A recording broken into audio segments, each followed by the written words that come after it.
Do like share and subscribe, और कृपया करके इस चैनल को बढ़ाने के लिए आप इसको सब्सक्राइब कीजिए, साथ साथ अपने दोस्तों के। आज के अपडेट कुछ इस प्रकार से। आज हम सबसे पहले बात करेंगे ब्रिटेन की, जहां अभी भी इलेक्शन हुए हैं और इलेक्शन का भी रिजल्ट निकला है। लेबर पार्टी के नेता कीर स्टारमर शुक्रवार को बकिंगम पैलेस में महाराजा चार्ल्स तृतीय से मुलाकात के बाद आधिकारिक रूप से ब्रिटेन के नए प्रधानमंत्री बन गए। ब्रिटेन के आम चुनाव में उनकी पार्टी ने ऐतिहासिक जीत हासिल की है। लेबर नेता स्टारमर 61 अपनी पत्नी विक्टोरिया स्टारमर के साथ राजमहल पहुंचे। इससे पहले ऋषि सुनक 44 ने किंग चार्ल्स तृतीय से मुलाकात के बाद प्रधानमंत्री पद से इस्तीफा दे दिया। निवर्तमान नेता ऋषि सुनक ने चुनाव में अपनी हार स्वीकार कर ली और उनकी कंजर्वेटिव पार्टी को इतिहास की सबसे बुरी चुनावी हार का सामना करना पड़ा। किंग चार्ल्स से मुलाकात के बाद स्टारमर ब्रिटेन के 58वें नेता के रूप में कार्यभार संभालने के लिए डाउनिंग स्ट्रीट पहुंचे।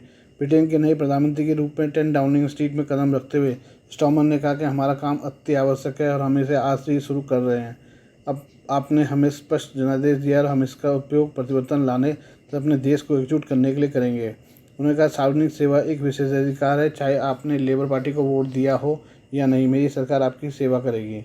स्टारमर ने प्रधानमंत्री के रूप में अपने कार्यकाल में राष्ट्रीय नवीनीकरण के एक चरण का वादा किया है। शुक्रवार को सुबह लेबर पार्टी को संसद में बहुमत के लिए आवश्यक 326 सीटों पर जीत मिल गई।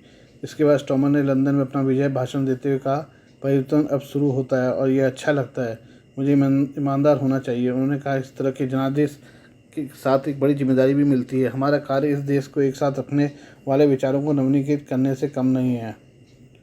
उन्होंने ब्रिटेन के पहले ब्रिटिश एशियाई प्रधानमंत्री ऋषि सुनक के अतिरिक्त प्रयासों की सराहना की। देश ने बदलाव के लिए मतदान किया है, हमें साथ मिलकर आगे बढ़ने की जरूरत है। मैं सम्मान और विनम्रता के साथ आप सभी को राष्ट्रीय नवीनीकरण के मिशन में इस सरकार में शामिल होने के लिए आमंत्रित करता हूँ। ये अब हम चाबार पोर्ट के बारे में बात करें। कजाकिस्तान और सिंगापुर चाबार पोर्ट के जरिए संसाधन संपन्न यूरेशिया के साथ एक व्यापार मार्ग स्थापित करने के इच्छुक हैं, जिसके मैनेजमेंट की जिम्मेदारी 10 साल के लिए भारत को मिली है।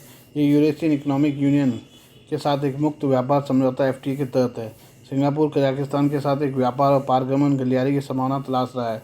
चाबार बंदरगाह दक्षिण पूर्व एशिया और सेंट्रल एशिया के बीच एक महत्वपूर्ण कड़ी है। कजाकिस्तान के राष्ट्रपति ने हाल ही में सिंगापुर का दौरा किया और अपने मेजबान के साथ उनकी बातचीत में व्यापार और पारगमन गलियारे का मुद्दा प्रमुखता से उठाया गया।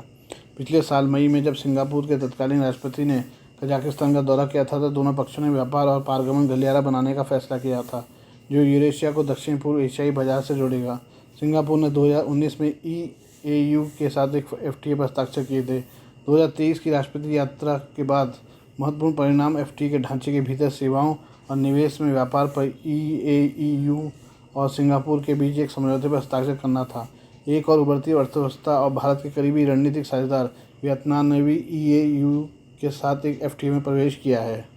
13 मई को भारत और ईरान ने एक ऐतिहासिक समझौते पर हस्ताक्षर किए, जो भारत को चाबार बंदरगाह के प्रबंधन के लिए 10 साल का अधिकार देता है।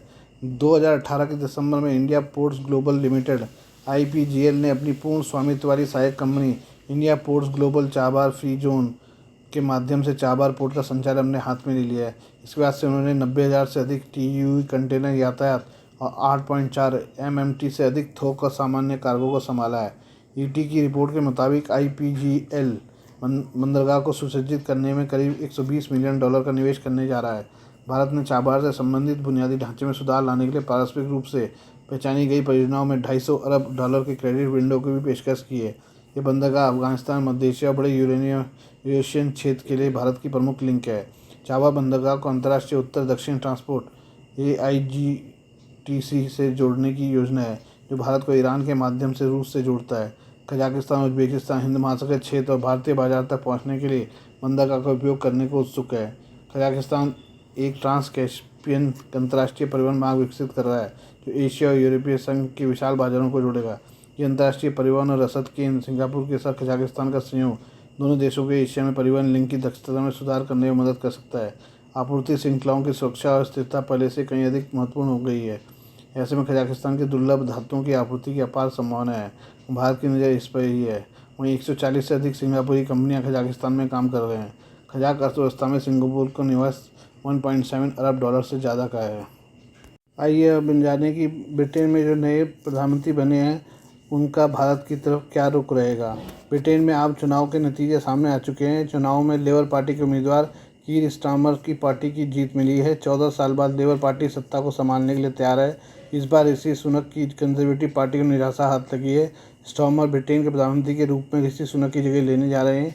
यूके की कमान संभालने के साथ ही स्टारमर का पहला महीना अमेरिका के राष्ट्रपति जो बाइडेन और यूरोपीय नेताओं के साथ बैठक सहित अंतर्राष्ट्रीय स्तर पर कूटनीति से भरा होगा। आइए जानते हैं भारत के लिए ब्रिटेन में स्टारमर सरकार के मायने क्या हैं। लेबर पार्टी के नेता विदेश मंत्री बनने की दौड़ में शामिल डेविड लेमी ने कहा कि 2010 से सत्ता से बाहर लेबर पार्टी ने प्रगतिशील वास्तविक हालातों पर आधारित विदेश नीति का वादा किया है।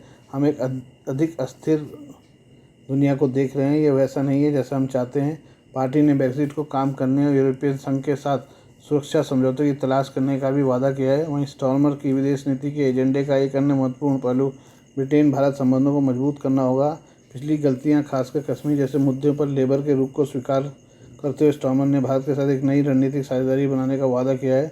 मुक्त व्यापार समझौते और प्रौद्योगिकी सुरक्षा, शिक्षा एवं जलवायु परिवर्तन के क्षेत्र में द्विपक्षीय सहयोग बढ़ाने की उनकी प्रतिबद्धता दुनिया की सबसे तेज़ी से बढ़ती अर्थव्यवस्थाओं में से एक के साथ संबंधों को उन्नत करने की उनकी महत्वाकांक्षा को दर्शाती है।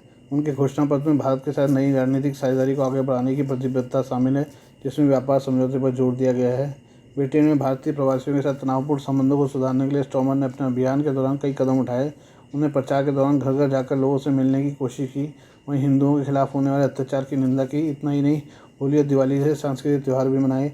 इन सब कदमों के साथ स्टारमर ब्रिटिश भारतीय समुदायों में अधिक विश्वास और समावेश को बढ़ाना चाहते हैं। हालांकि ऐसा करना जरूरी भी है क्योंकि लेबर के चुनावी गणित के लिए यह आबादी महत्वपूर्ण है। हालांकि स्टारमर की महत्वाकांक्षी विदेश नीति के लक्ष्यों को साकार करने की राह में चुनौतियां हैं, खासतौर पर आयोजन नीतियां और व्यापार समझौतों के संबंध में। आयोजन को कम करने की वास्तविकता पर द्विदलीय सहमति के साथ ब्रिटेन के सेवा उद्योग में भारतीय श्रमिकों के लिए अस्थायी वीज़ा पर बातचीत लेबर के लिए एक नाजुक स्थिति पेश करती है। ऐसा लगता है कि मतदाताओं को लुभाने के लिए प्रधानमंत्री ऋषि सुनक का अंतिम समय में किया गया प्रयास विफल हो गया। कंजर्वेटिव्स ने मतदाताओं को चेतावनी दी कि लेबर पार्टी को चुनने से अधिक कर लगेंगे। कीर स्टारमर के नेतृत्व में लेबर पार्टी फिलहाल 220 सीटों पर आगे है, जबकि ऋषि सुनक की पार्टी ने सिर्फ 31 सीटें जीती हैं। जीत के लिए किसी पार्टी को 650 संसदीय हाउस ऑफ कॉमन्स में 326 सीटें जीतने की जरूरत है। भारत और ब्रिटेन के बीच लंबे समय से मुक्त व्यापार समझौते पर बातचीत हो रही है। ब्रिटेन में चुनाव संपन्न होने के बाद इस पर हस्ताक्षर होने की संभावना है। भारत ब्रिटेन में FTA के लिए अब तक कुल 13 दौर की वार्ता हो चुकी है। 14वें दौर 10 जनवरी 2024 को शुरू हुआ। दोनों देशों के बीच वार्ता जनवरी 2022 में शुरू हुई थी। आधिकारिक आंकड़ों के अनुसार वर्तमान में दोनों देशों के बीच सालाना व्यापार लगभग 38.1 अरब पाउंड का है। आज के लिए बस इतना ही। बाकी मिलते हैं कल आपसे नई खबरों के साथ। धन्यवाद।